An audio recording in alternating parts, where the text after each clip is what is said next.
She sold herself out of desperation, not by choice, and ended up in the hands of a cold and impenetrable man. That night took everything from her, except her silence. But their past had already been intertwined for decades. If you like stories of love and romance, watch until the end and you won't regret it. Subscribe to this channel and leave a comment telling us where you're listening to this beautiful story from. Let's continue. The smell of disinfectant and desperation permeated the corridors of St. Vincent's Hospital when Lauren Scott arrived in the cold March pre-dawn. At 22, she carried a weight on her shoulders that would have buckled men much older. Saving her mother's life on a minimum wage salary and the kind of willpower only known to those who live in a constant state of war. Her footsteps echoed down the empty hallway, each one a drumbeat announcing another battle she wasn't sure she could win. Claire Scott was in room 312, a number Lauren had memorized along with all her anxieties.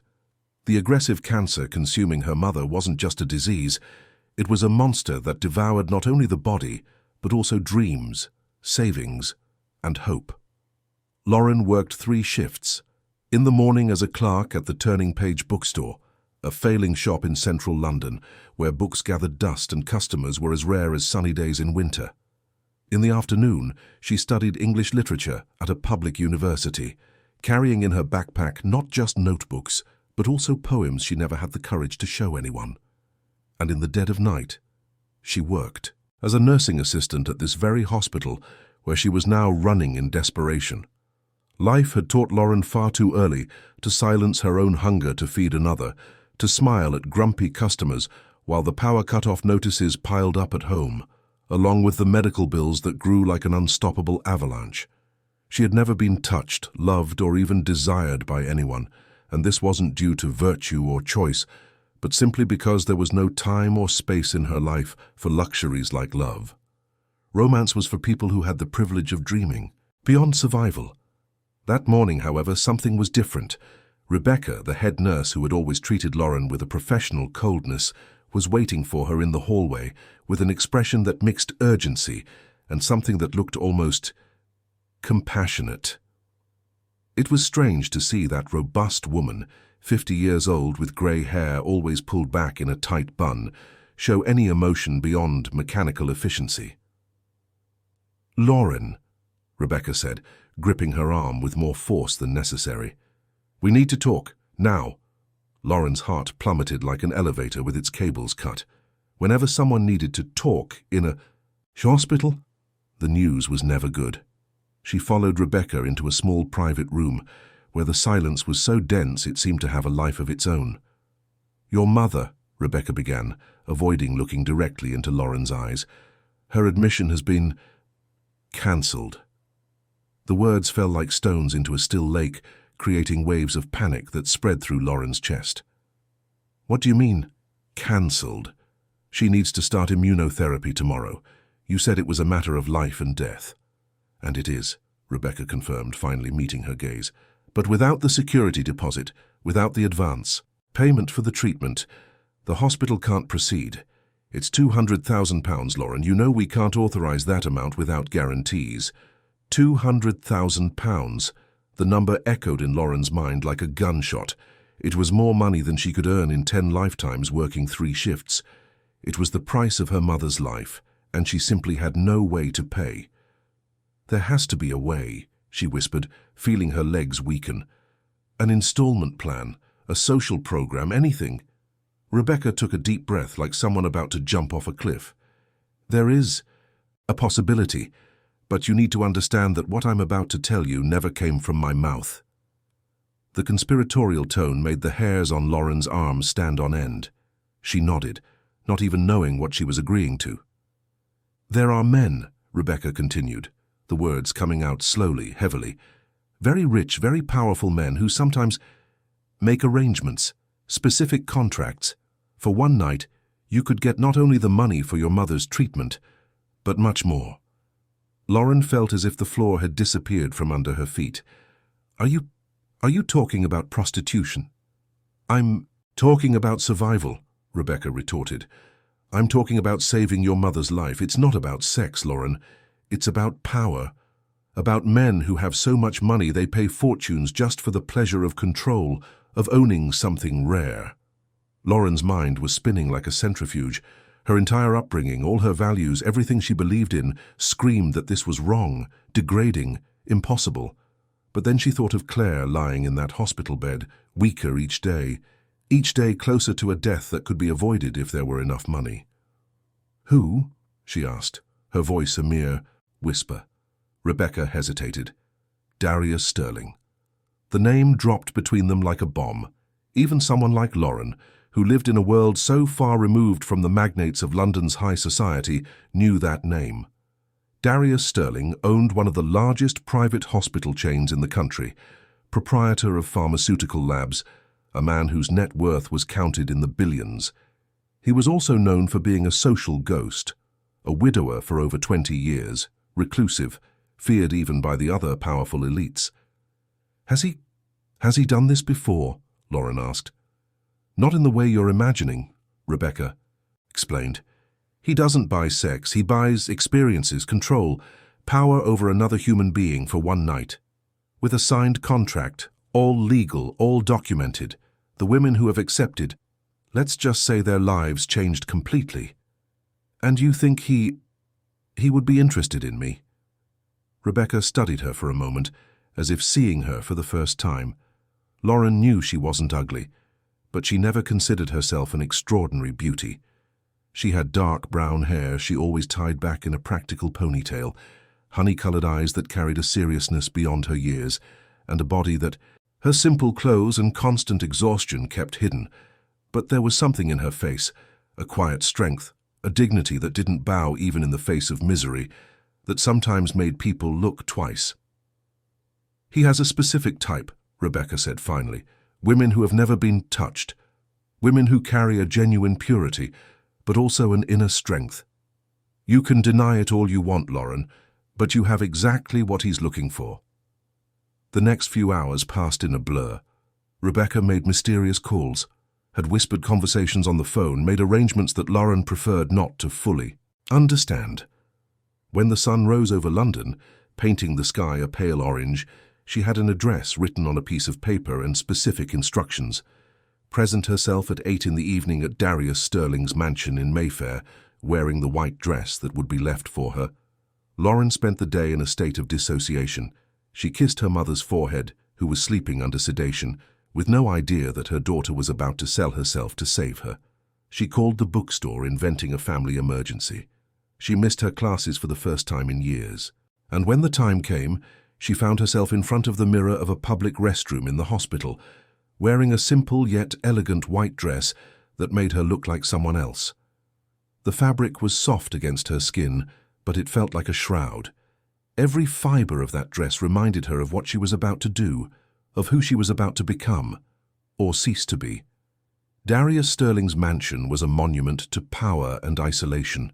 Located on one of London's most exclusive streets, the property stretched for an entire block, protected by high walls and cameras that seemed to follow every movement.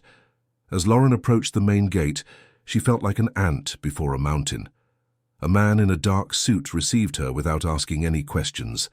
He simply checked her name on a list and guided her through perfectly symmetrical gardens, where every plant seemed to have been placed with military precision.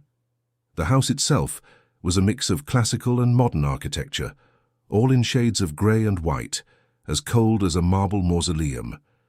Inside, the silence was absolute.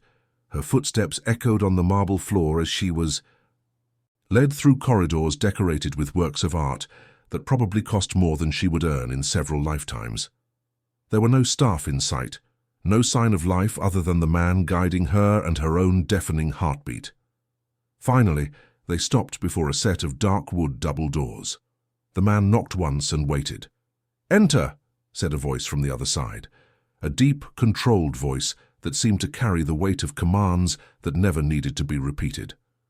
The door opened, and Lauren found herself in an office that was more a statement of power than a workplace.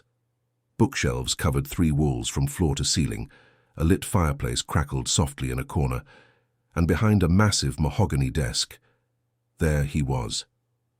Darius Sterling was different from what she had expected. At 53, he didn't look like a man broken by tragedy or hardened by extreme wealth. He was tall, with broad shoulders that his impeccably tailored suit highlighted, grey hair combed back with military precision, and eyes of such an intense blue they seemed to pierce directly into the soul of anyone who met their gaze. He wasn't conventionally handsome, but there was something in his presence that filled the space, a silent authority that made the air feel thicker. He studied her in silence for long moments, and Lauren forced herself not to look away. If she was going to do this, she would do it looking him in the eye. She wouldn't bow any more than was absolutely necessary. "Lauren Scott," he said finally, as if testing how the name sounded in his voice. 22 years old, literature student, works at St. Vincent's Hospital as a nursing assistant, mother with terminal cancer. They weren't questions, he knew all of this, which meant he had investigated her life before even accepting her here. The idea that this man knew intimate details of her existence while she knew only his name sent a shiver down her spine. "Yes," she confirmed, keeping her voice steady. "And you are here because you need £200,000 to save her life?" "Yes." He rose from his chair and walked around the desk, moving with the predatory grace of a feline. When he stopped in front of her, Lauren could feel the heat emanating from his body, a subtle scent of expensive cologne and something indefinable. That was purely masculine. "You understand," he said, his voice low but clear, "that once we sign the contract, once you accept my money, there will be no turning back. You will be my property for one full night. You will do everything I say, without question, without resistance, without regret." Lauren swallowed hard. "I understand." "No," he said, taking a step closer. "You think you understand, but you have no idea what it truly means to surrender completely to someone like me. You have no idea what I'm capable of doing when something belongs to me."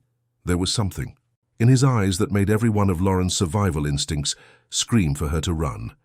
But then she thought of Claire, of her increasingly weak breath, of all the nights she had spent awake, listening to her cough until dawn. "How much?" she asked. A shadow of what might have been a smile crossed his lips. "Direct. I like that."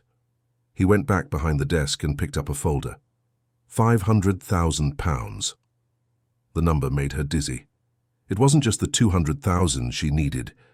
It was enough money to ensure her mother had the best possible treatment, that they would never be in need again, that she could finish university without working herself to death. 500,000, she repeated, as if the words were foreign. "It's the price I pay for rarity," he explained, opening the folder and taking out a thick document. "And you, Lauren Scott, are extremely rare. A 22-year-old virgin in London is almost an urban legend. A beautiful, intelligent virgin, desperate enough to be here. Well, that's priceless." The word virgin made her blush violently, but she didn't deny it. It made no sense to lie to a man who clearly already knew everything about her life. "The contract," Darius continued, placing the document on the desk, "is quite specific. You will stay in this house from 9 o'clock tonight until 7 o'clock tomorrow morning. During that time, you will obey all my instructions without question. In return, you will receive the £500,000 via bank transfer, which will be processed as soon as our arrangement is consummated." Lauren approached the desk and picked up the contract. It was impossible to read it all right then, but she managed to grasp the essentials. She was selling 10 hours of her life, her body, her soul, to a man who spoke of possessing her as if she were a rare piece of art. "Do I need to sign now?" she asked. "Now," he confirmed, "or you can leave, and we will never see each other again. But if you sign, if you accept my money, there will be no mercy. There will be no regret. There will only be you doing exactly as I command." Lauren took the pen he offered. Her hand trembled slightly as it touched the paper, but her signature came out firm and clear. Lauren Scott. 2 words that sealed her fate. Darius took the contract and put it back in the folder, as if it were just another business document. "Excellent," he said, and there was a satisfaction in his voice that made Lauren's stomach clench. "Now, let's establish some basic rules. First, you do not call me by my name. Tonight, you will call me Sir. Second, You do not speak unless I ask you a direct question. Third, you obey any instruction I give you immediately. Each rule was like a small death of the person she used to be. But she nodded. Say you understand, he ordered. I understand, sir. Something glinted in his eyes when she said that word. Very good. Now, follow me. He led her through the house, up a curved staircase that seemed to go on forever. On the upper floor, the corridors were even quieter, decorated with black and white photographs that Lauren couldn't examine properly as she tried to keep up with Darius's determined strides. They stopped before a door at the end of the hall. He opened it and gestured for her to enter first. The room was a statement of dark luxury. A four-poster bed dominated the center of the space, covered with black sheets that seemed to absorb the light. Enormous windows offered a panoramic view of London glittering in the night, but the curtains were partially drawn, creating an intimate and claustrophobic atmosphere. Take off the dress, Darius said, closing the door behind them. The words fell like an axe. Lauren knew this moment would come. She had mentally prepared for it all day, but now that it was here, she felt as if her body had forgotten how to function. I said, take off the dress, he repeated, his voice lower but infinitely more dangerous. With fingers that trembled like leaves in the wind, Lauren began to unbutton the dress. Each button was a small surrender, each inch of exposed skin a victory for him and a defeat for her. When the fabric finally fell to the floor, she forced herself to stand straight, even wearing only the simple lingerie she had bought that afternoon. Darius didn't approach immediately. Instead, he walked around her like a predator studying its prey, examining every angle, every curve, every mark of vulnerability. Lauren felt as if she were being dissected by those blue eyes. You're afraid, he observed, stopping in front of her. It wasn't a question, but she answered anyway. Yes, sir. Good, he said, and for the first time that night, he truly smiled. It was a smile that didn't reach his eyes. Fear will remind you who's in control here. He moved closer then, so close she could feel his breath on her face. But he didn't touch her. Instead, he spoke softly, the words falling like poisonous rain in her ears. You are no longer Lauren, he said. Tonight you are just an object, a gift I bought. For myself, you have no wants, no desires, no opinions. You exist only to please me. Each word was a stab at her self-esteem, but there was something even more disturbing, a small, dark part of her mind that felt strangely aroused by this complete surrender of power. It was terrifying to discover there was a part of herself she didn't know, a part that responded to this absolute domination. The night that followed was a masterclass in psychological control. Darius didn't hurt her physically. He didn't need to. His words were his weapons, his eyes were her chains, his calculated silence was his most refined torture. He stripped her of all dignity without even properly touching her, made her kneel before him with just the weight of his presence, turned her every breath into an act of submission. When he finally did touch her, it was with a reverence that completely contrasted with his verbal cruelty. His hands explored every inch of her skin as if he were reading Braille, memorizing textures and reactions. And when he took her, it was with an intensity that made Lauren understand this was much more than sex. It was a kind of spiritual possession. The physical pain was intense but brief. The emotional pain, she realized, would last much longer. When it was all over, Lauren lay on the enormous bed, wrapped only in a sheet that felt like a shroud. Darius had dressed again and was now standing by the window looking out at the city that stretched endlessly below. It was exactly as I imagined, he said without turning. You gave yourself completely. You didn't feign pleasure you didn't feel. You didn't try to please me beyond what was ordered. You just surrendered. Lauren didn't know what to say. She felt empty, as if an essential part of her soul had been extracted during those hours. But she also felt a strange peace, like someone who finally stops fighting a current and lets themselves be carried away. The money will be transferred within the hour, Darius continued. My driver will take you home when you're ready. She expected him to leave then, to let her get dressed and disappear from his life as if that night had never happened. But he turned and looked at her with an expression she couldn't decipher. "You remind me of someone," he said finally. "Who?" she asked, before remembering she wasn't supposed to speak unless directly questioned. But he didn't seem to mind the breach of protocol.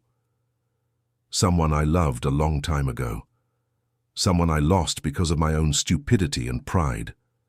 There was a pain in his voice that humanized this terrible, powerful man. For a moment, Lauren saw not the ruthless magnate, but a man haunted by ghosts of the past. "What was her name?" she asked softly. "Claire," he said, and her mother's name coming from his lips was like a punch to the gut. Her name was Claire. The world stopped. The air seemed to vanish from the room. Lauren sat up in bed, pulling the sheet to cover her body, as her mind tried to process what she had just heard. "Claire," she repeated, her voice a strangled whisper. Darius looked at her with curiosity. "You know that name?" Lauren couldn't answer. She couldn't even breathe properly. Because suddenly, it all made sense. The familiarity she had felt upon seeing him for the first time. His interest in her, specifically. The way he had looked at her as if she were a ghost. "It's my mother's name," she said finally. And then it was Darius's turn to be speechless. The silence that followed was as dense as molten lead. Two strangers who had just discovered they might not be strangers at all. Two lives intersecting in a way neither of them could have imagined. "Claire Scott?" Darius asked, his voice hoarse. "Claire Sanders, before she married my father," Lauren corrected. "My father died when I was a baby." His eyes closed as if he were in physical pain. Sanders, of course. She went back to using her maiden name. You knew each other." "We did," he said, opening his eyes and looking directly at her. 23 years ago, we were young, stupid, in love." The pieces began to fall into place in Lauren's mind, like a macabre puzzle. 23 years ago, when her mother was 18 and she herself was conceived. "You," she whispered, barely able to form the words. "You could be—" "Your father," Darius completed. "Yes. It's possible I'm your father." The world collapsed, not gradually, like a building giving way brick by brick, but all at once like a building imploding in seconds and turning to dust. Lauren felt as if she were falling into an endless abyss, where the words "your father" echoed infinitely, each echo more devastating than the last. Darius stood in the middle of the room, still as a statue, but his blue eyes revealed a torment she had never seen in any human being. It was as if he were watching the destruction of everything he believed about himself. "No," Lauren said, shaking her head violently. "No, this can't be true. This can't be happening." "Claire never told you about me?" Darius asked, his voice sounding as if each word were a piece of glass in his throat. She said my biological father was someone she met when she was young, someone who disappeared from her life before he even knew she was pregnant, but she never said his name." Darius ran his hands through his hair, messing up the perfection of his hairstyle for the first time since she had met him. "I didn't know," he murmured. "Good God, I didn't know she was pregnant." "How did you meet?" Lauren asked, even though she knew she might not want to hear the answer. "At university, I was studying business administration, she was studying education. We were from completely different worlds. I was already the heir to a fortune. She came from a humble family from the countryside. But when I saw her for the first time in the library—" He paused, lost in memories that were now turning into nightmares. It was as if the whole world made sense for the first time. Lauren got out of bed, pulling the sheet around her body like armor. And then, what happened? We were together for 6 months. 6 months that were the happiest of my life. She made me believe I could be a better person, that my wealth could be used for something beyond power. We planned to get married as soon as we graduated. But, Darius's face hardened, but my father found out I was involved with an unsuitable girl, as he put it. He threatened to disinherit me, to destroy her life, to ruin her family's future. I was young, a coward. I believed it was better for her if I just disappeared. "You abandoned her," Lauren said, and it wasn't a question. I abandoned her, he confirmed. I left London, went to study in the United States. I left a pathetic letter, explaining that our relationship had been a mistake, that we belonged to different worlds. I never tried to contact her again. The image Lauren had of her mother, a strong woman who had raised a daughter alone, who never spoke ill of the father who had abandoned her, who always said that some people come into our lives just to teach us about love and then go on their way, began to make a terrible kind of sense. She never said she hated me, he murmured. She never spoke ill of you. She just said you were young and that sometimes love isn't enough to overcome differences. Darius closed his eyes as if the words were daggers. She was always too generous, too kind. I didn't deserve her then, and I don't deserve her now. And now, Lauren said, her voice breaking, now we find out that you might be my father. After we... The weight of what had happened in that bed fell upon them both like an avalanche. Lauren sat heavily in an armchair, her legs refusing to support her. Darius leaned against the wall as if he needed support to keep from collapsing. My God, he whispered. What have I done? What have we done? You didn't know, Lauren said, though the words sounded empty even to herself. Neither of us knew. But I should have asked more about you. I should have investigated better. When I saw your name, when I learned about your mother, some part of me must have suspected. You suspected, she asked, looking at him with a mixture of horror and fascination. Unconsciously, perhaps. You have her eyes, the way you tilt your head when you're thinking, the way you bite your lower lip when you're nervous. When I saw you for the first time, I felt like I was seeing a ghost. Lauren brought her hand to her lower lip, realizing she was doing exactly what he had described. It was terrifying to think that he had recognized her mother's traits in her, and yet had still... What do we do now? She asked. Now, Darius said, straightening up and reassuming the controlled posture that seemed to be his armor. Now we do a DNA test, today, and until we have the results, you don't leave my sight. What do you mean? Do you think I'm going to let you go? Home after what we've discovered? Do you think I'm going to leave you alone while we process this? If you really are my daughter... He didn't finish the sentence, but they both knew what it implied. If she really was his daughter, then they had both committed an unforgivable act. If she wasn't, well, that opened up other, equally disturbing possibilities. The next few hours passed like a surreal film. Darius made mysterious calls, arranged for technicians to come to the mansion during the night to collect DNA samples for an express test. Lauren got dressed again, but the white dress now seemed like a shroud. She was a different person from the one who had entered that house, and not just because of what had happened physically. While they waited for the technicians, they sat in silence in the office, each lost in their own torturous thoughts. Lauren looked at her hands, trying to process how in a matter of hours her life had completely transformed. A few hours earlier, she was a poor young woman selling herself to save her mother. Now she might be the daughter of the man who had... the daughter of the man with whom she had... Can I ask you a question? She said finally. Darius looked at her, and she realized he also looked younger, more vulnerable, without the mask of absolute power he had worn before. You can. If the test proves you're not my father, what happens? The question hung in the air like poisonous smoke, because they both knew that if the DNA proved they weren't father and daughter, it would mean they were two people who had connected in an intense and disturbing way for completely different reasons. I don't know, Darius admitted. Honestly, I have no idea. Do you regret it? She asked. What happened tonight?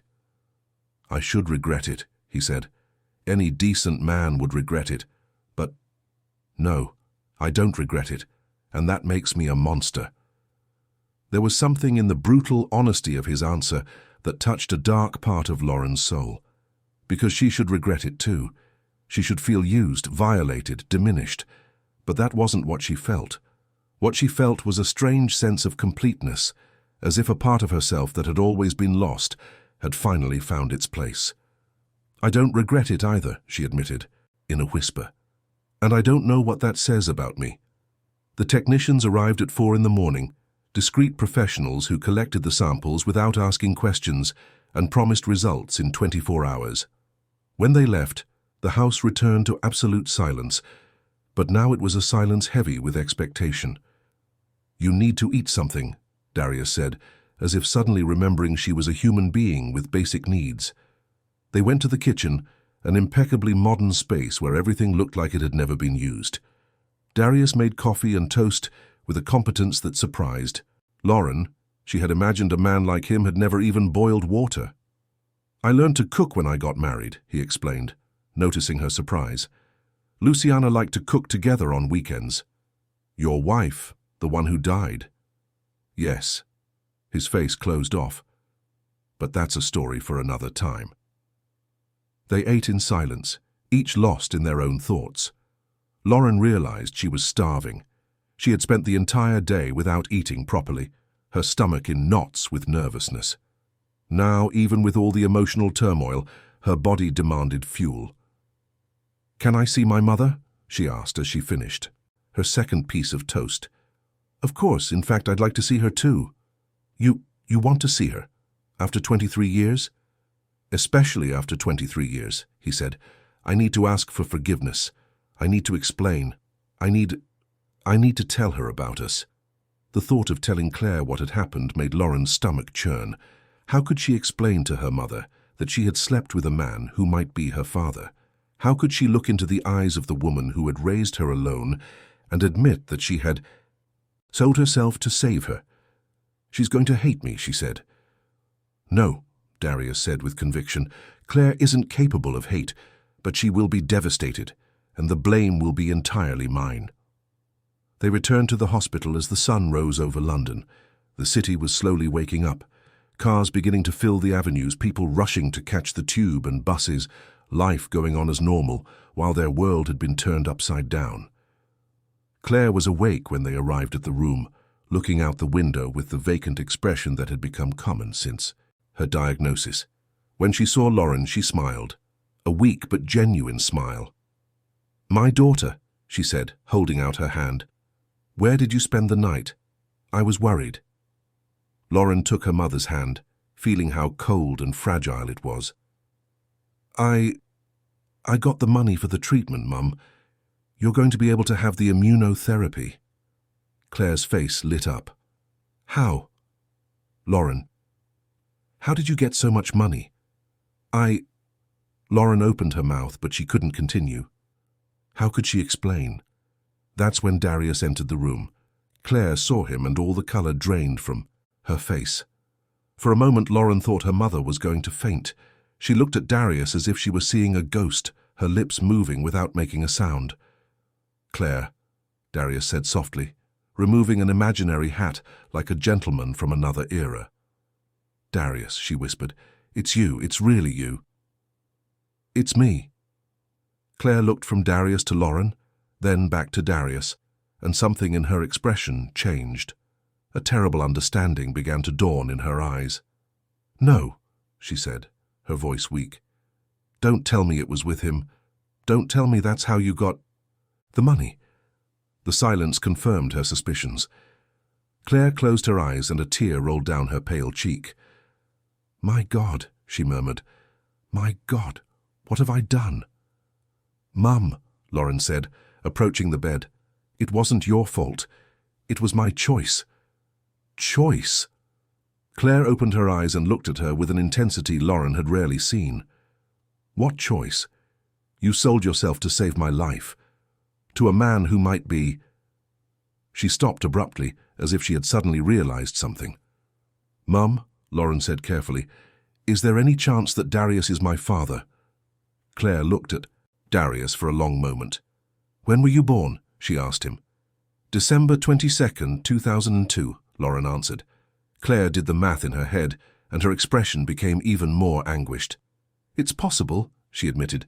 "The dates, they line up."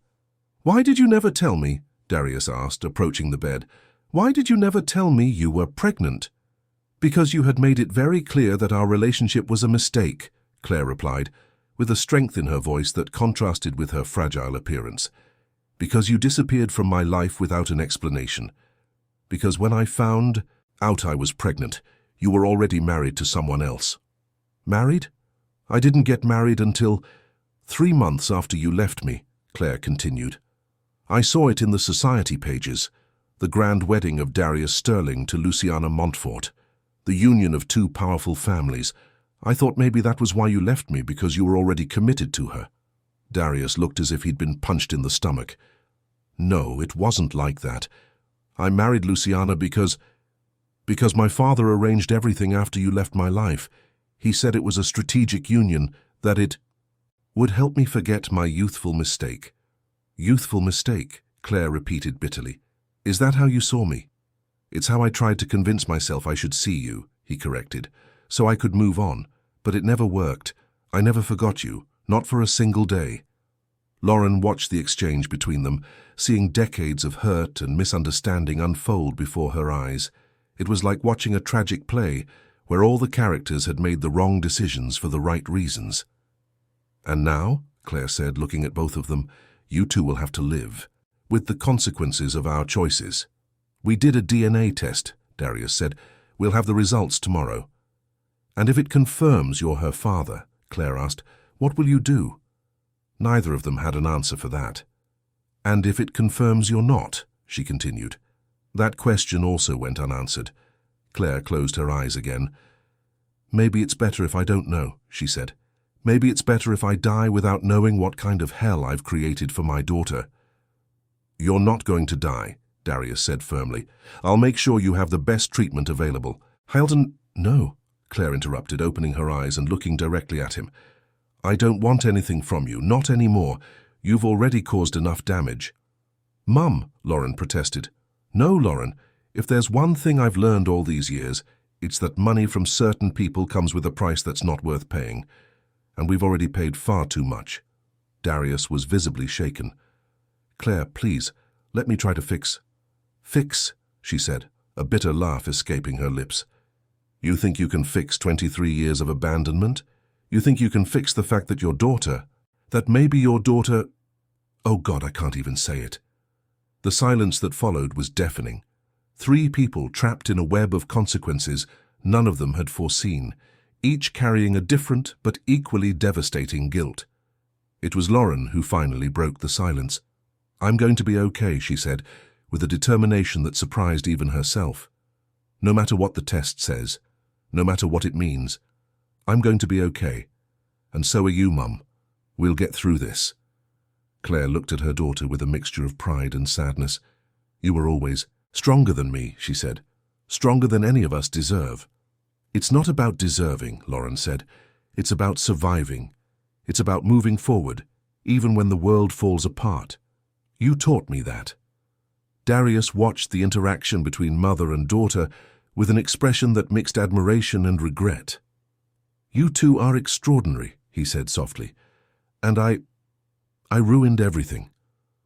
Maybe, Claire said, looking at him. But maybe this is your chance to try to do something right. How? By leaving us alone, she said. By letting us live our lives without your shadow hanging over us. But even as she said it, Claire looked at Darius with an intensity that contradicted her words, and Lauren realized that even after everything, even after all the suffering, there was still something between them. Something that 23 years hadn't managed to completely kill, and that realization made her feel something she couldn't name.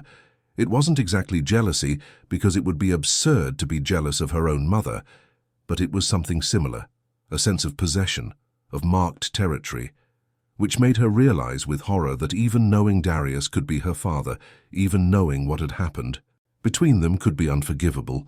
A part of her didn't want to let him go. A part of her wanted to keep him close, no matter the cost, and this discovery about herself was almost as devastating as all the other revelations of that impossible day. The next 24 hours passed like an eternity suspended in time.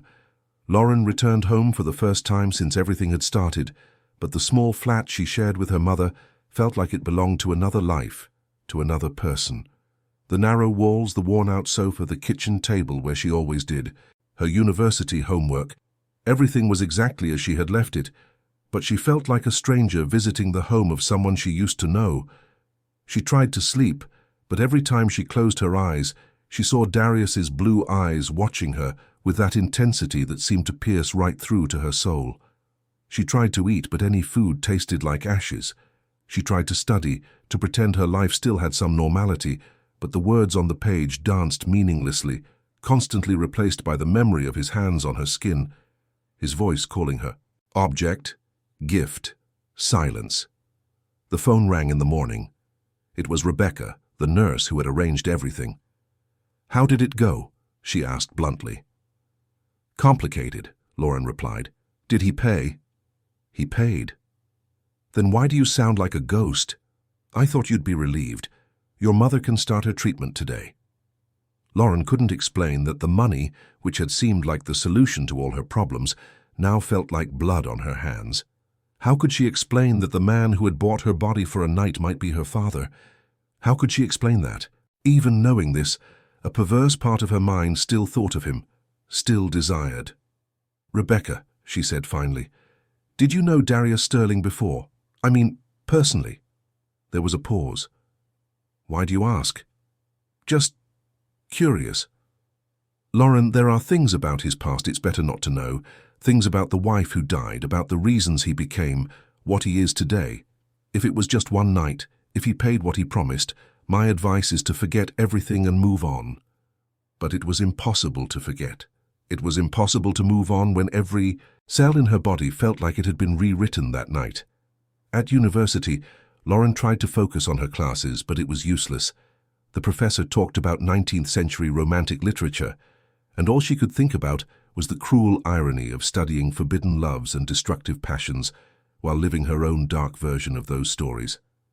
It was during the break that Theo found her. Theo Evans was 24 and worked as a nurse on the afternoon shift at St. Vincent's Hospital. He was the son of a former employee of one of Darius's companies, an honest man, who had been fired for refusing to falsify documents and had since raised his son alone, teaching him about integrity and hard work. Theo had kind brown eyes, an easy smile, and a way of looking at Lauren that made her feel like the most important person in the world. They had met 2 months ago when he started working at the hospital. Theo always found excuses to talk to her during her shifts, always offered to share his lunch, always asked about her studies with a genuine interest she wasn't used to receiving. Lauren knew he was interested in her.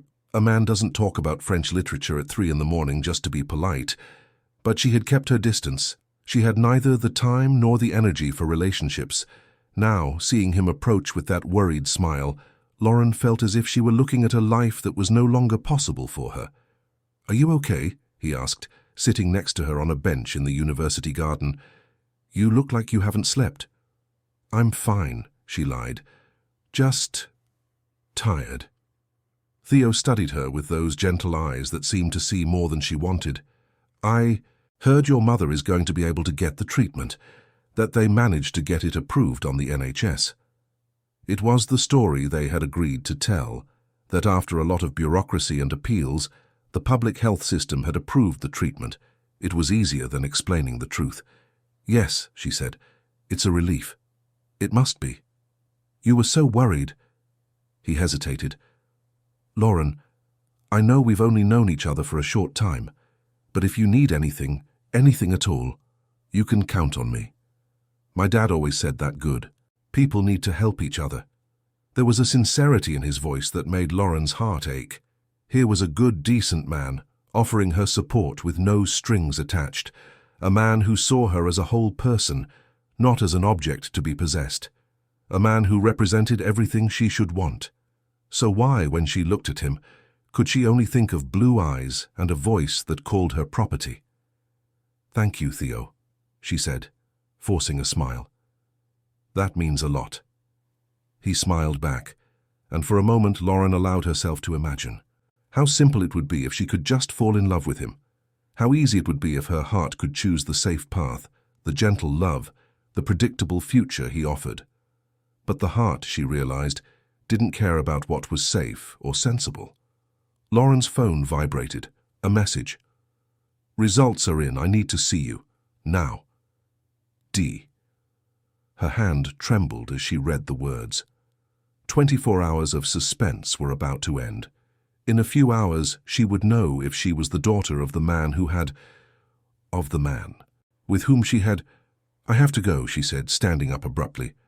"Did something happen?" Theo asked, concern clear in his voice. It's about my mother. I need to go to the hospital. Do you want me to come with you?" For a moment she wanted to say yes.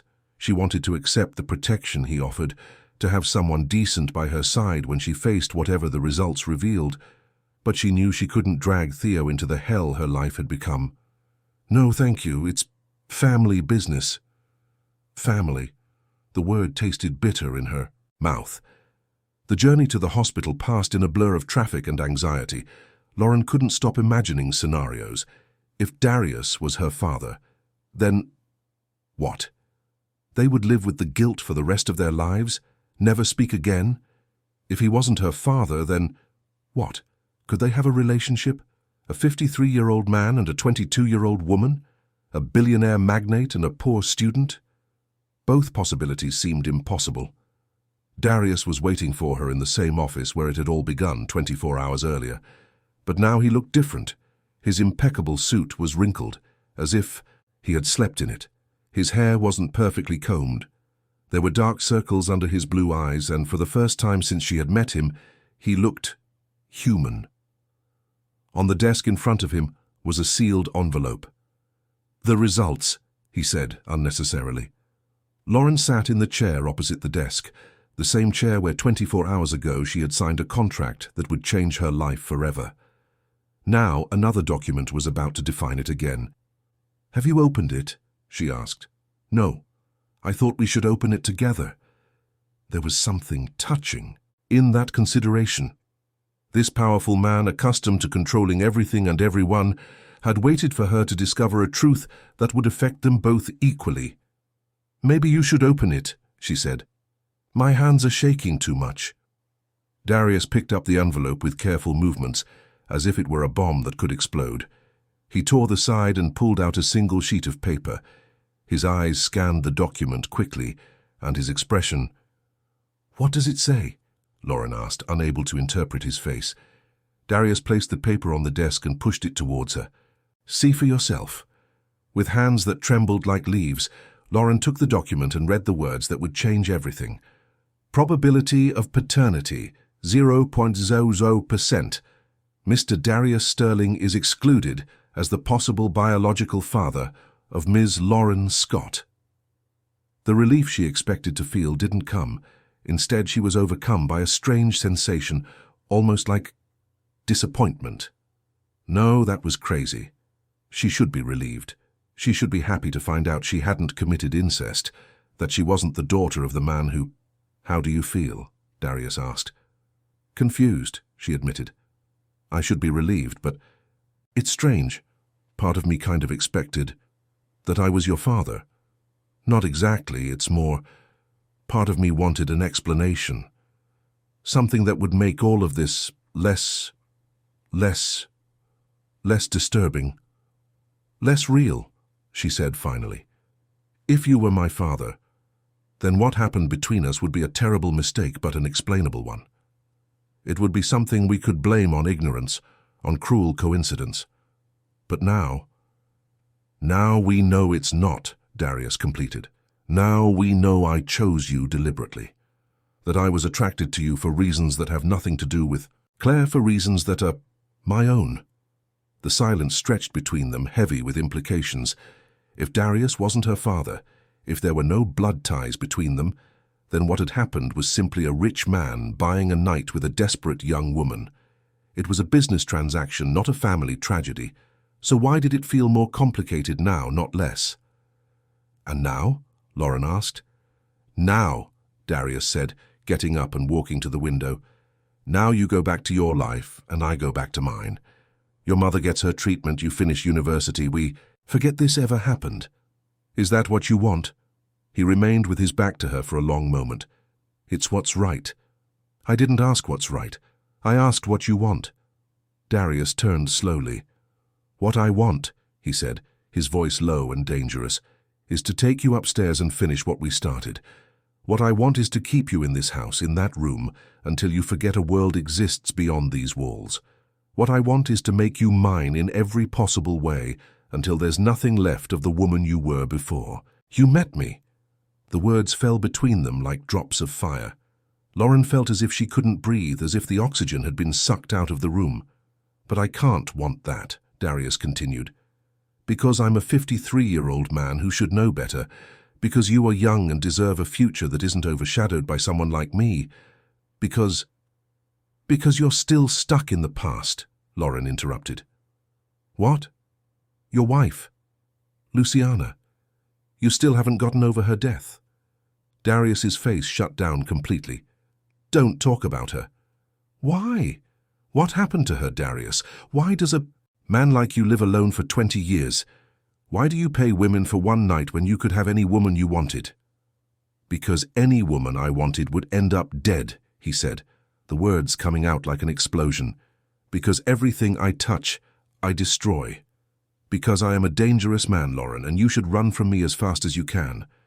But instead of backing away, Lauren stood up and walked towards him. "And what if I don't want to run? Then you're more foolish than I thought." "Or maybe," she said, stopping just inches from him, "maybe I'm exactly as foolish as you are." For a moment they stood there looking into each other's eyes, two abysses recognizing each other. Lauren could feel the heat emanating from his body, could see the struggle happening behind his blue eyes. She knew he wanted to touch her as much as she wanted to be touched. She knew they were both on the edge of a precipice that would change everything forever. And then the moment was broken as the office door opened abruptly. "Mr. Sterling," said an elegant female voice. "Sorry to interrupt, but—" The woman stopped short when she saw Lauren there. She was a woman in her 40s, blonde, impeccably dressed with the kind of beauty that came from generations of good genetics and expensive care. Her green eyes scanned Lauren from head to toe, making an assessment that was clearly unfavorable. "Helena," Darius said, and there was something in his voice, annoyance perhaps, or embarrassment. "I wasn't expecting you today." "Obviously," Helena said, sarcasm dripping from her voice. "I see you're busy." "Helena, this is Lauren, my sister-in-law, Helena Montfort." Montfort, the surname of Darius's late wife, his sister-in-law. "Charming," Helena said, clearly, finding nothing charming about it. "Darius, we need to talk about the business, about the foundation, and apparently about your new activities." The embarrassment of the situation washed over Lauren like cold water. Here she was, a poor student in a magnate's office, being judged by his sophisticated sister-in-law. The reality of how different their worlds were had never been clearer. "I should go," she said. "Yes," Helena agreed quickly. "You should." But Darius held her arm as she passed him. "This isn't over," he said quietly, for her ears only. "No?" she asked, looking into his eyes. "No." Lauren left the office with trembling legs and a racing heart. She knew she should feel insulted by Helena's treatment, should feel diminished by the obvious difference between their worlds. But all she could think about were Darius's words. "This isn't over." In the hallway she heard raised voices coming from the office. Helena was not happy, and she wasn't trying to hide her irritation. "Exactly the kind of scandal we don't need right now. My personal life is none of your business. When you compromise the family name, it becomes my business." Lauren moved away quickly, but the words followed. Her. She was a scandal, a complication, something that compromised the family name. It was then that she realized it didn't matter what the DNA said. It didn't matter that they weren't father and daughter. She and Darius still came from completely different worlds. He was a Sterling. She was a Scott. He owned hospitals. She worked in one. He was power and influence. She was nothing.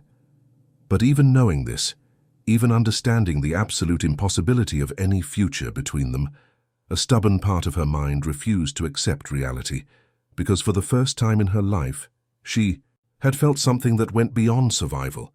She had felt desire, passion, a connection that transcended logic and common sense. And now that she had tasted it, how could she go back to being who she was before? How could she go back to being invisible when someone had finally truly seen her, even knowing that this someone could completely destroy her? 3 weeks had passed since the DNA results, and Lauren discovered it was possible to live in 2 worlds at once. By day, there was the real world, university, her studies, work at the hospital, the coffees with Theo that had become regular dates and warmed her heart in a gentle, comforting way.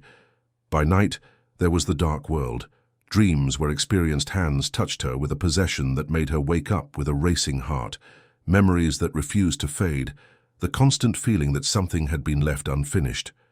Claire had started treatment and was responding better than the doctors expected. The immunotherapy was working, and for the first time in months, there was color in her cheeks and hope in her eyes. She never directly asked how Lauren had gotten the money for the treatment, but sometimes Lauren would catch her looking at her with a sadness that went beyond the illness. "My daughter," Claire said one April morning as they had coffee together in the small flat. "Are you sure you're okay?" "I'm great, Mum." "Why?" "You seem different, older, like you've seen things you shouldn't have seen." Lauren almost choked on her coffee. "I'm just tired. University, work." "And Theo?" Claire asked, changing the subject with the subtlety of a mother who knows her child. "He seems like a very good man." It was true. Theo was good, more than good. He was kind, funny, thoughtful in a way that never felt forced.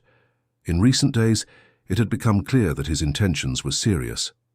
He had taken her to dinner at a modest but charming restaurant in the city centre, had shared his plans for the future, had talked about specializing in pediatrics because he wanted to take care of those who still have their whole lives ahead of them. And when he kissed her for the first time, it was sweet and respectful, his hands remaining carefully on her face as their lips met with a tenderness that made her heart race in a completely different way. It should have been perfect. It should have been exactly what she wanted. So why, while she was in his arms, could she only think of blue eyes and a voice that called her property? "He is very good," Lauren agreed. "Maybe too good." Claire studied her daughter's face. "There's no such thing as too good, Lauren. There's only fear of what's truly good." But Lauren wasn't sure she could explain to her mother that the problem wasn't fear of what was good. The problem was that she had tasted something dangerous, something that had changed her in ways she was still discovering, and now anything safe and healthy seemed bland. The phone rang, interrupting her thoughts. It was from the hospital. "Lauren," said Rebecca's voice, "I need you to come here. Now." "Did something happen to my mother?" "It's not about your mother, it's about you. Just come." The urgency in Rebecca's voice made Lauren leave the house immediately. On the way to the hospital, her mind raced through possibilities. Had someone found out about the money, about Darius, about what she had done? She found Rebecca in the room where it all began. But the nurse wasn't alone. A man Lauren didn't recognize was sitting at the table, in his early 50s, grey hair, expensive suit, a presence that screamed power and money. "Lauren," Rebecca said, clearly uncomfortable. "This is Edward Montfort." The surname hit her like a punch. Montfort, like Helena, like the late Luciana. "Miss Scott," Edward said, standing with the old-fashioned courtesy of rich men of his generation. "Thank you for coming. I know you must be confused." "A little," she admitted. "I am the brother of Luciana Sterling, Darius's late wife," he explained, "and Helena's brother-in-law, whom I believe you've already met." Lauren nodded, remembering the elegant woman who had sized her up with such disdain. "Miss Scott, I'll be direct. We know about your association with Darius, and we are here to make you a proposal." "What kind of proposal?" Edward opened a folder that was on the table and took out a document. £500,000, he said, "deposited into your account today. All we ask in return is that you disappear from Darius's life permanently." Lauren felt as if she'd been slapped. "Are you trying to buy me off?" "We are trying to protect the family's interests," Edward corrected. "And if I may say so, protect you as well." "Protect me from what?" "From Darius," said Helena, entering the room at that moment. Today she was dressed in black, which highlighted her cold beauty even more. "You have no idea what he's capable of. What he did." "What he did," Lauren repeated. Edward and Helena exchanged glances. "Tell her," Helena said. "My sister," Edward began, his voice heavy, "died in questionable circumstances. Officially, it was suicide. Luciana had battled depression for years, but there were inconsistencies in the case." "What kind of inconsistencies?" "She had scheduled an appointment with a divorce lawyer for the following week," Helena said. "She had discovered certain activities of Darius's that had deeply disturbed her." A chill went up Lauren's spine. "What activities?" "The same activities that led him to you," Edward said gravely. "Darius has a pattern, Miss Scott. He seeks out young, vulnerable, desperate women. He offers solutions to financial problems in exchange for services. My sister found out, threatened to expose him, and 3 days later she was dead." "Are you accusing him of murder?" "We are saying that Darius Sterling is a dangerous man," Helena said, "and that every woman who gets involved with him ends up destroyed, one way or another." Lauren looked from one to the other, trying to process what she was hearing. Was it possible that Darius was a murderer? That he had killed his own wife for threatening to expose his secrets? "Why didn't you go to the police?" "We did," Edward said. "But men like Darius have resources, influence." The case was quickly closed. Without conclusive evidence, without witnesses, there was nothing we could do legally. "So you decided to buy me off." "We decided to offer you a way out," Helena corrected, "before it's too late." Lauren looked at the document on the table. £500,000, exactly the same amount Darius had paid her. There was a cruel irony in that. "And if I refuse?" "Then," Edward said, "we hope you have a current life insurance policy." The threat, though veiled, hung in the air like poisonous smoke. Lauren stood up from the chair, suddenly feeling sick. "I need to think," she said. "Don't think for too long," Helena warned. "Darius is already interested in you, and when he sets his sights on something, he rarely gives up." Lauren left the room with shaky legs and her mind in turmoil. Could it be possible that Darius was really dangerous, that he had killed his wife? Or was this just a wealthy family trying to protect their reputation and fortune? She remembered the way he had touched her, the intensity in his eyes, the sense of absolute power that emanated from him. There was something about him that was undeniably dangerous, but dangerous enough to kill. She was so lost in thought that she almost didn't see Theo approaching her in the hallway. "Lauren," he said, concern clear on his face. "You're pale. Did something happen?" For a moment she wanted to tell him everything. She wanted to throw herself into his arms and let his kindness and normality protect her from the storm her life had become. But how could she explain that she had sold herself to a man who might be a murderer? How could she explain that even knowing this, a part of her still desired him? "I'm fine," she lied. "Just tired." Theo studied her with those gentle eyes that seemed to see more than she wanted. "Lauren, for weeks you've looked like you're carrying the weight of the world. Whatever it is, you can tell me." "I can't," she said, the words coming out harsher than she intended. There are things you're better off not knowing." "There's nothing that could change how I feel about you," Theo said, gently touching her face. "Nothing." The sincerity in his voice almost made her cry.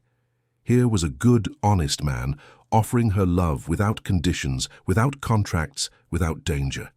A man who represented everything her mother wanted for her, everything she should want for herself. "Theo," she said softly, "you deserve someone better than me."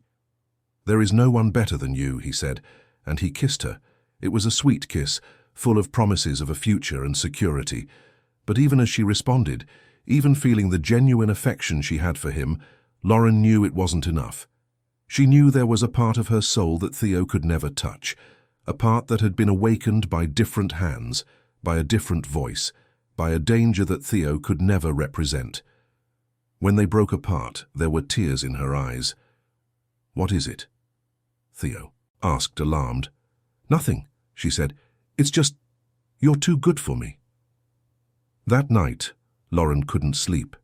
She lay in bed, staring at the ceiling, trying to decide what to do. Accept the Montfort's money and disappear from Darius's life forever. Tell Theo everything and let him help her decide. Confront Darius directly about the accusations. It was then that she heard a soft sound from the living room. Someone was knocking on the door. She looked at the clock. 2 in the morning. Her heart pounded. Who would be knocking at this hour? Burglars don't knock, the police would. Be more insistent. Unless... She got out of bed, put on a robe and walked slowly to the door. "Who is it?" she asked quietly. "It's me." Darius's voice from the other side of the door made her blood run both cold and hot at the same time. He was here, at her apartment door, at 2 in the morning. "Darius," she whispered, "what are you doing here? I need to talk to you. It's important." Lauren hesitated. After her conversations with the Montforts, the last thing she should do was open the door to him. But there was something in his voice, an urgency, almost a desperation, that made her turn the lock. He was standing in the narrow hallway, wearing jeans and a simple t-shirt that made him look younger, more human. But his eyes had that familiar intensity that made her stomach clench. "Can I come in?" he asked. She stepped aside and he entered the small flat she shared with her mother. It was strange to see him in that intimate space, a man so accustomed to luxury amidst the simplicity of her real life. "Is Claire asleep?" he asked quietly. "She is. The medication makes her sleep heavily." Lauren closed the door and turned to face him. "What are you doing here, Darius? The Montfort spoke to you today. It wasn't a question. He knew." "How did you know?" "I have my resources, and they've never been very subtle." He moved closer to her, stopping only when he was near enough for her to feel the heat of his body. "What did they offer you?" "Money. For me to disappear from your life. And are you going to take it?" Lauren looked into his eyes, searching for signs of the monstrosity the Montforts had described. But all she saw was a tired man, a haunted man, a man who seemed to be on the verge of some kind of breakdown. "They told me about Luciana," she said, "about how she died." Something changed in Darius's face. A shadow passed over his blue eyes, turning them to ice. "And what exactly did they tell you?" "That she found out about your activities. That she threatened to expose you. That 3 days later, she was dead." Darius went to the small living room window and looked out at the empty street below. "And you believe them?" "I don't know what to believe." He turned to her. "Luciana didn't kill herself because of my activities," he said. "She killed herself because she found out she could never have children, because she found out I had lied to her for years about wanting a family, because she realized I married her not for love but to forget another woman." "Claire." "Claire," he confirmed. "Luciana was a good person, Lauren. She deserved much more than a husband who spent his days pretending to feel for her what he really felt for another. And when she found out the truth, when she found out I would never be able to love her the way she deserved, she killed herself. She killed herself," he repeated, his voice breaking slightly, "and it was entirely my fault. Not because I killed her with my own hands, but because I killed her slowly, day by day, by denying her the love she deserved." Lauren felt as if she were seeing Darius for the first time, not the powerful magnate, not the sexual predator, but a man destroyed by guilt and regret. "That's why you live alone," she said. "That's why you pay for temporary connections." "It's why I don't allow myself to truly love anyone," he corrected, "because everything I touch turns to ash." "But you brought me to your bed." "Because you were supposed to mean nothing," he said, moving closer again. "Because it was supposed to be just another transaction, another night, another way to feel something without the risk of destroying a life. And what did I become?" Darius stopped in front of her, so close she could see the small lines around his eyes, could feel his breath on her face. "You became my undoing," he whispered. "You became the one thing that makes me want to break every rule I've created to protect myself and to protect others from me." "Darius, I should take their money," she said. "I should disappear from your life before it's too late. Before you do to me what you did to Luciana. And what if I don't want you to disappear? Then you are more foolish than I imagined. Lauren raised her hand and touched his face, feeling the rough stubble against her fingers. Or maybe, she said softly, maybe I'm exactly as foolish as you are. And then he kissed her. Not with Theo's gentleness, but with a desperate hunger that spoke of weeks of forced restraint. His hands tangled in her hair, pulling her closer, as if he wanted to absorb her completely. Lauren responded with an intensity that surprised her. All the nights of restless dreams, all the days trying to pretend she was fine, all the confusion about Theo and the safe future he offered, it all vanished the moment Darius's lips touched hers. When they finally broke apart, they were both breathless. "This is madness," he said against her lips. "Complete madness," she agreed. "You'll regret this." "Probably. I'm going to hurt you. I know." And yet, she said, pulling him in for another kiss. This time, it was even more intense.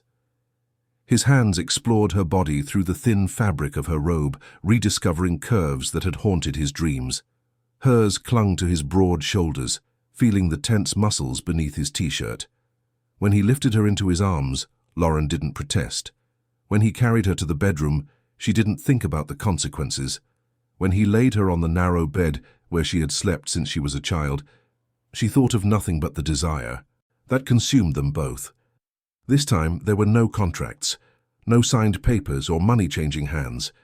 There were only two adults who knew they were doing something dangerous and self-destructive, but who couldn't stop. This time, when he touched her, it was with reverence. When he kissed her, it was with genuine passion. When they finally came together, it was as if two lost halves had found each other. And for the first time since it all began, Lauren understood the difference between being possessed and being wanted. When she woke in the morning, Darius was gone. But there was a note on the pillow beside hers. "Choose, Lauren, them or me, Theo or me, safety or madness. But choose soon, because I can't stay away from you any longer, and that could destroy us both. D." The choice should have been simple. On one side, Theo, kind, stable, offering a predictable and secure future. On the other, Darius, dangerous, complicated, promising only pain and destruction. Any sensible person would choose Theo without hesitation. Any woman who valued her own sanity and well-being would flee from Darius as if he were the plague. But Lauren discovered she was not a sensible person. For days she carried Darius's note in her bag like a cursed talisman. She read the words over and over, each time feeling her stomach clench with anticipation and terror. "Choose, Lauren." As if it were that simple, as if the heart followed logic. The situation became even more complicated when Theo showed up at her door on a rainy May afternoon with flowers and a determined expression. "We need to talk," he said, and there was something in his voice that let Lauren know the conversation she had been putting off had finally arrived. They sat in the small living room, the silence weighing between them like a thick curtain. Theo held the flowers, simple daisies, the kind you buy at a street stall, but his eyes were fixed on her face with an intensity that made her feel exposed. "How long have you known him?" he asked finally. Lauren felt as if she'd been punched. "Known who?" "Don't insult me by pretending you don't know what I'm talking about," Theo said, and for the first time since she'd known him, there was a hardness in his voice. "Darius Sterling, how long have you two had a relationship?" The world seemed to tilt beneath Lauren's feet.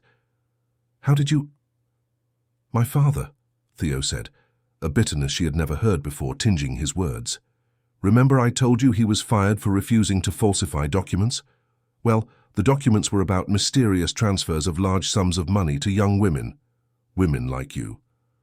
Lauren felt as if she were drowning in ice water.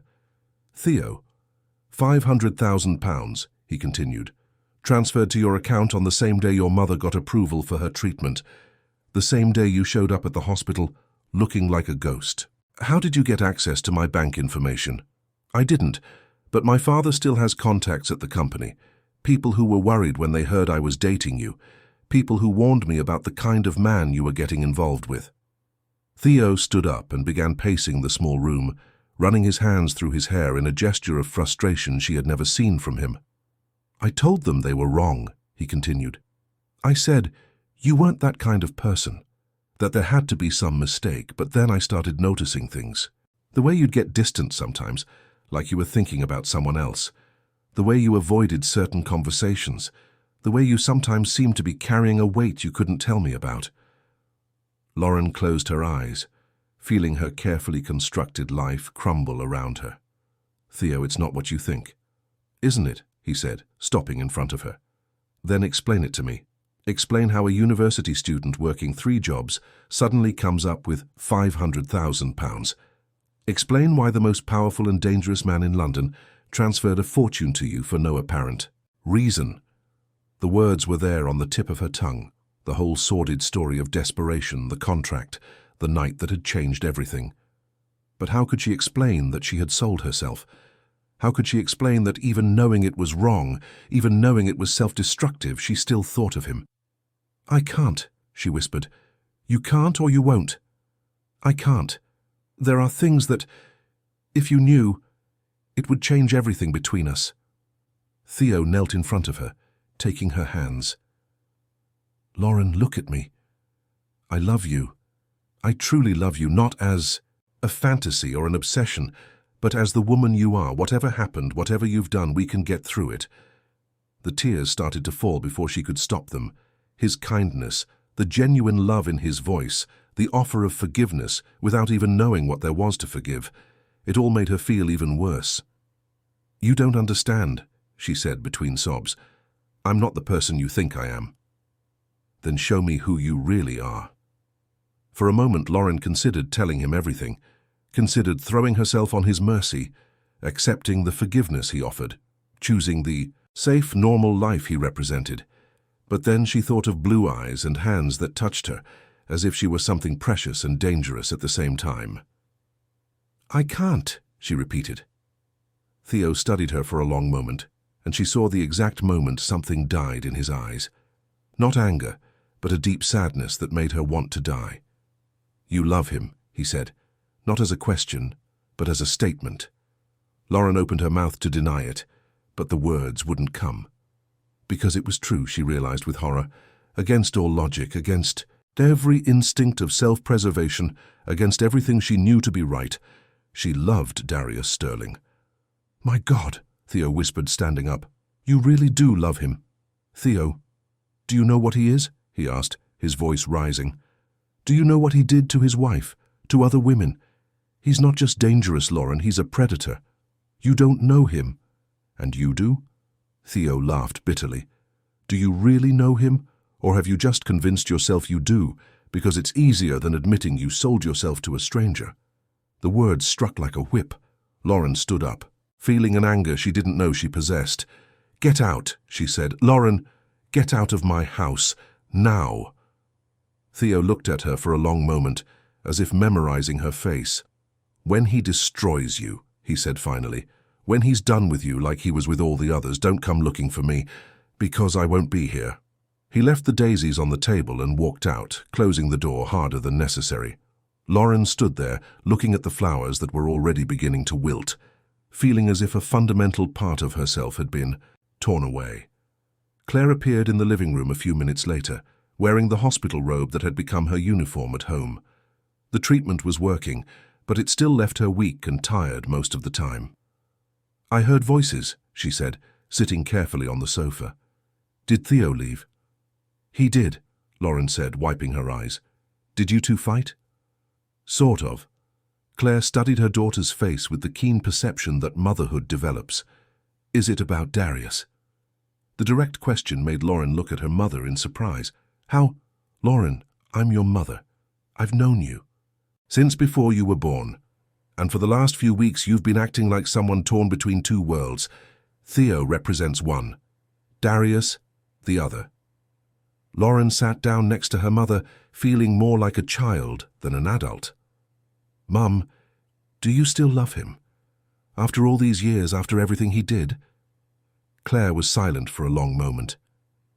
Love isn't something you can turn on and off like a tap, she said finally. Especially first love. The kind of love that fundamentally changes who you are.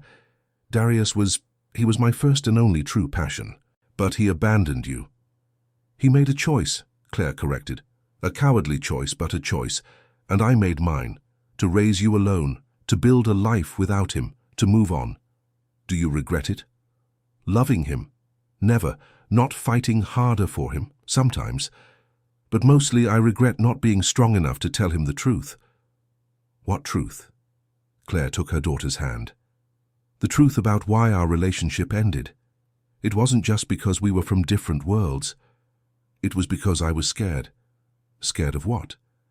Scared of the intensity of what we felt for each other. It was all-consuming, destructive. When we were together, the rest of the world ceased to exist. I would completely lose track of who I was, what I wanted, everything except him. A chill went up Lauren's spine. That was exactly how she felt with Darius. And when I found out I was pregnant, Claire continued, I realized I had to choose between him and you, between self-destructive passion and the responsibility of being a mother. I chose you. You never told him about me. Because I knew if I did, he would come back, and if he came back, I wouldn't have the strength to resist him, and then you would have grown up in the middle of the chaos, the drama, the storm that the two of us created when we were together. Lauren understood. Her mother had done exactly what she was being forced to do now, choose between passion and sanity. And now you think I should make the same choice? I think you should choose what you can live with, Claire said. Can you live without Darius? Can you live without the intensity he represents? Or can you live without security, without stability, without guarantees, betting, everything on something that could destroy you? I don't know. Then it's not time to choose yet, Claire said, squeezing her hand. But be careful you don't let time choose for you. That night, Lauren couldn't sleep. She stood on the flat's balcony, looking out at the city that stretched endlessly below, thinking of two conversations, two ultimatums, two completely different lives being offered to her. That's when her phone vibrated. Meet me at the hospital. Room 1204, now. It's urgent. D. Lauren's heart hammered. Room 1204 was on a floor she rarely visited, where the VIP private patients stayed, where people like Darius received treatment when they needed it. She didn't hesitate. She grabbed her keys and ran out. The hospital at night was a different place. Emptier corridors, dimmer lights, a stillness that made every footstep echo like a gunshot. Lauren went up to the 12th floor with her heart beating so hard she was sure it could be heard from meters away. Room 1204 was at the end of the hall. When she reached the door, she hesitated. What if it was a trap? What if the Montforts were right about Darius being dangerous, but then she heard a familiar voice from the other side of the door, a voice that was crying. She entered without knocking.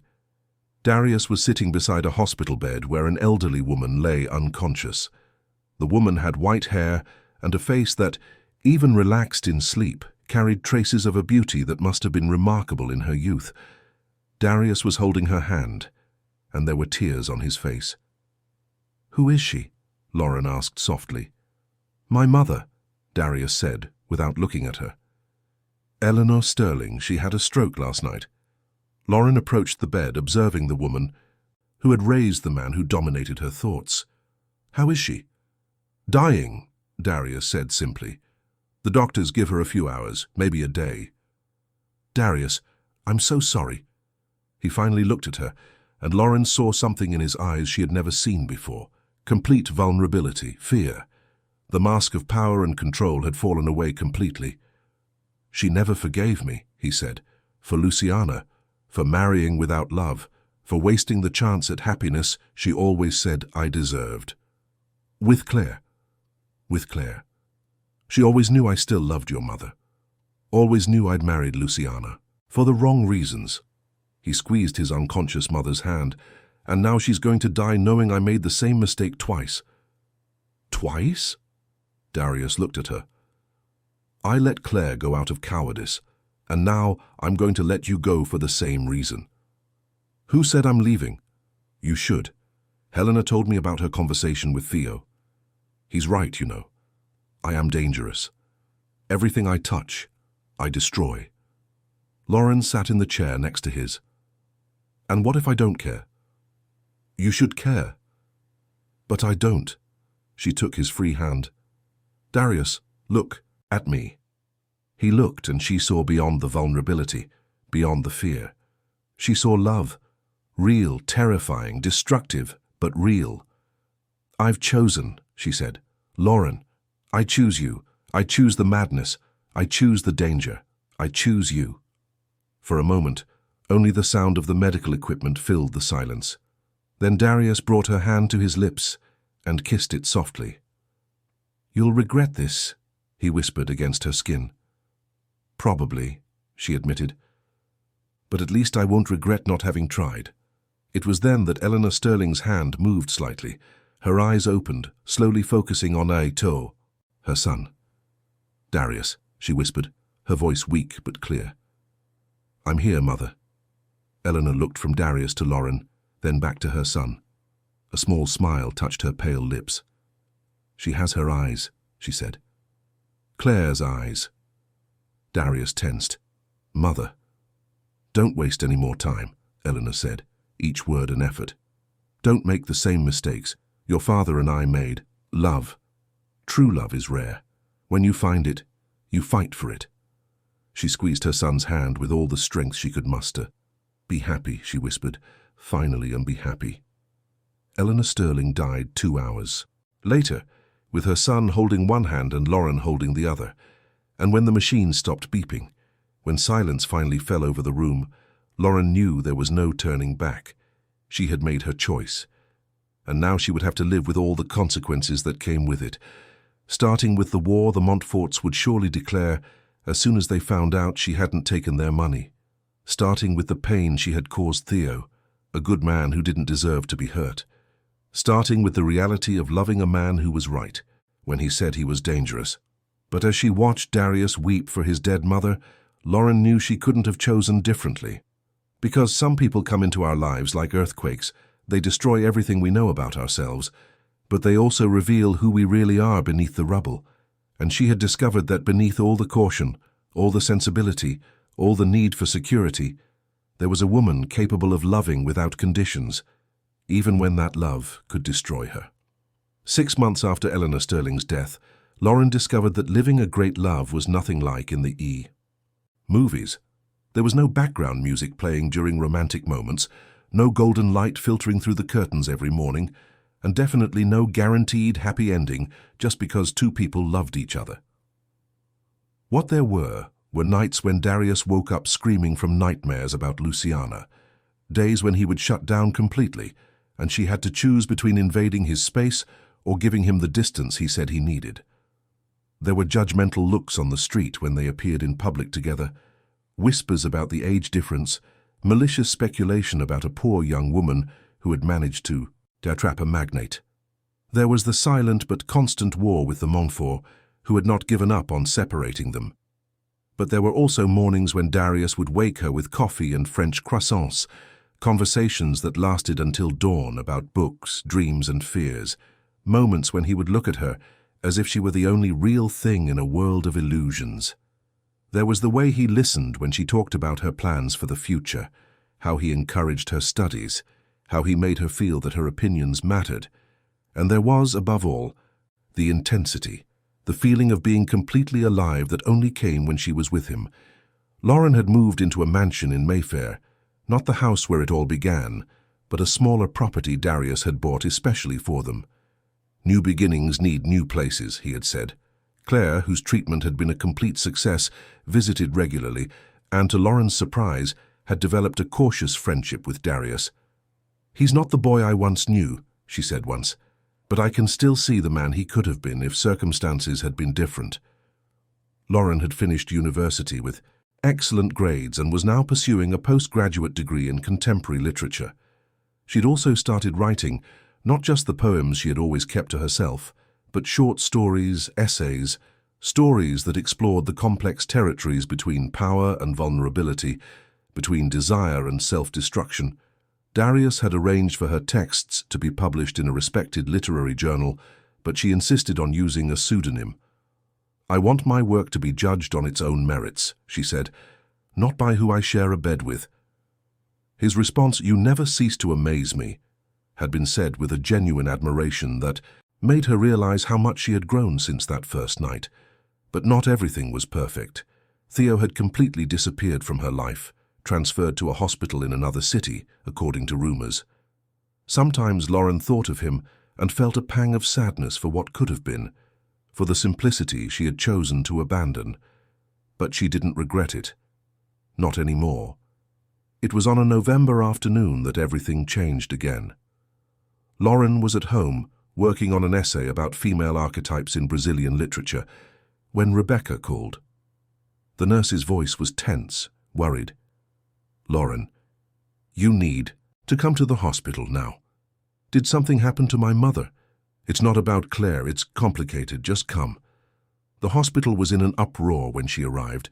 There were police officers in the corridors, journalists being kept outside, a tension in the air that made everyone speak in whispers. Rebecca was waiting for her at the entrance, with a grim expression. "What's going on?" Lauren asked. "Helena Montfort was found dead in her home this morning," Rebecca said without preamble. "Apparently suicide. She left a letter." Lauren's blood ran cold. "A letter?" "A letter confessing that she and Edward had orchestrated Luciana Sterling's death 20 years ago, that it was never suicide. It was murder." The world seemed to tilt beneath Lauren's feet. "What?" It seems Luciana really had discovered something about Darius's activities, but not what they made you believe. She had discovered that Edward was using the family's pharmaceutical companies to test experimental drugs on poor patients without their consent. That Helena was involved in the scheme, providing patients through contacts at the hospital. Rebecca guided Lauren to a private room, away from prying eyes. "Luciana threatened to expose everything," she continued, "so they killed her and faked the suicide. Darius never knew. All these years he carried the guilt for the death of a woman who was murdered to protect the real criminals." "Why did Helena confess now?" "Because apparently Edward was planning something against you, something Helena couldn't accept. Her letter is quite disturbing. It talks about how they tried to destroy any woman who got close to Darius, how they couldn't allow him to be happy because it would threaten their control over the family fortune." Lauren sat down heavily. "Where's Darius?" "With the police giving a statement." "But Lauren," Rebecca hesitated, "there's more. Edward has disappeared, and before he disappeared he made specific threats against you." The fear Lauren had kept buried for months resurfaced with full force. "What kind of threats?" "The kind the police are taking very seriously." The next few hours passed in a blur of statements, lawyers, and protective measures. Darius arrived at the hospital looking like a man who had aged 10 years in an afternoon. When he saw Lauren, he pulled her into his arms with a force that left her breathless. "They told me about the threats," he said against her hair, "about Edward." "Where is he?" "No one knows. But we're not going to wait to find out. Tonight you sleep in a safe place. Tomorrow we leave the country." Lauren pulled back to look at him. "Run away." "Darius, we can't run forever. I can protect you if we're far away from here." "And then what? We spend the rest of our lives looking over our shoulders." "If necessary." Lauren shook her head. "No, enough. I've spent my whole life running, from poverty, from hardship, from problems. I chose you. I chose this life, and that means facing the consequences, together." "Lauren, you don't understand. Edward is—" "A desperate man who's about to lose everything," she interrupted. "A man who just watched his sister die because of their crimes. A man who knows it's only a matter of time before he's arrested. That makes him dangerous, but it also makes him predictable." Darius studied her. "What are you suggesting?" "That we stop being the victims in this story, that we take control." It was Lauren who had the idea. Simple, risky, but potentially effective. If Edward wanted to get to her, let him come, but on her terms, in a place of her choosing, with the police waiting. The plan was put into action the next day. Lauren appeared alone at a small, discreet cafe in the city center, the same cafe where she had studied for years, where she felt safe. But this time, there were undercover police officers at every table, hidden cameras, and Darius waiting in a car outside with a security team. Edward showed up exactly as expected. 20 minutes after Lauren sat down, he walked into the cafe looking like a ghost of his former self. The suit that had always been impeccable was wrinkled, his hair disheveled, the eyes of a man on the verge of a total breakdown. He sat down in front of her unceremoniously. "You destroyed everything," he said, his voice trembling with barely contained rage. "I did nothing but fall in love," Lauren replied calmly. "You sold yourself to him, like any common prostitute. And now you act like you're some kind of princess." The words should have hurt. Months ago they would have. But Lauren had learned something important about herself. Her worth wasn't determined by the circumstances that led her to Darius, but by the person she chose to be afterward. "Maybe I started out as a prostitute," she said, "but I became the woman he loves, the woman who makes him want to be better, the woman you tried to destroy because she threatened the pathetic little kingdom you built on lies and murder." Edward leaned forward, his eyes glittering with a madness that made Lauren understand why everyone had been so worried. "Helena died because of you," he hissed. "My sister is dead because she couldn't accept that a tramp like you had won. Helena died because she couldn't live with the weight of what you both did to Luciana," Lauren corrected. "She died because she finally realized you weren't the heroes of this story." "And you think you are?" "No," Lauren said, surprising him. "I don't think I'm the hero of anything. I'm just a woman who made difficult choices and is trying to live with them. I'm someone who chose love over fear, chose to fight instead of run." Edward laughed bitterly. "Love? You think Darius is capable of love? You think a man like him can feel anything real for someone like you?" "I know he can," Lauren said with conviction, "because I see him every day trying to be better than he was. I see a man who carried guilt that wasn't his, who punished himself for crimes you committed. I see someone who loves me, not despite who I am, but because of it. You're a romantic fool." "Maybe. But I'm a romantic fool who's alive and happy, while you're here threatening a young woman in a cafe because your life has fallen apart." It was then that Edward completely lost control. He stood up abruptly, knocking over the coffee cup, and screamed, "You think you've won? You think you can just erase 20 years of planning? Sir." He didn't finish the sentence. The police officers moved with an efficiency that spoke of hours of planning. In seconds, Edward was in handcuffs and being escorted out of the cafe, his threats turning into incoherent shouts about injustice and betrayal. Lauren sat for a moment, her heart pounding but feeling a peace she hadn't experienced in months. It was over. Finally, truly over. Darius appeared beside her table before the police had even completely left. "How do you feel?" he asked. "Free," she said, and realized it was true. 3 months later, Lauren was in the garden of the new house they had bought together.